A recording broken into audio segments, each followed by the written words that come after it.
Sir sir ಚಡ್ಡಿ ಹೊಲಿತೀರಾ? ಹೊಳಿತೀವಿ ಸರ್. ಪ್ಯಾಂಟು ಹೊಲಿತೀರಾ? ಹೊಳಿತೀವಿ ಸರ್. ಸರ್ ಪ್ಯಾಂಟ್ಗೆ ಎಷ್ಟು, ಚಡ್ಡಿಗೆ ಎಷ್ಟು? ಸರ್ ಚಡ್ಡಿಗೆ 250, ಪ್ಯಾಂಟ್ಗೆ 500 ಸರ್. ಹಾಗಾದ್ರೆ ಚಡ್ಡಿನೇ ಹೊಲ್ದು ಬಿಡಿ ಸರ್. ಹಾಂ ಬನ್ನಿ ಸರ್, ಅಳತೆ ತಗೊಳ್ತೀನಿ. ಎಷ್ಟು ತಗೊಳ್ತೀನಿ? ತಗೊಳ್ಳಿ. ಎಲ್ಲಿಗೆ? ಅಲ್ಲಿವರೆಗೂ. ಎಷ್ಟುದ್ದ? ಇನ್ನು ಸ್ವಲ್ಪ ಉದ್ದ.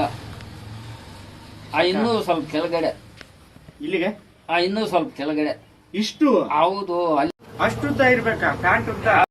ಹೌದು, ಅಷ್ಟುದ್ದ ಇರ್ಬೇಕು.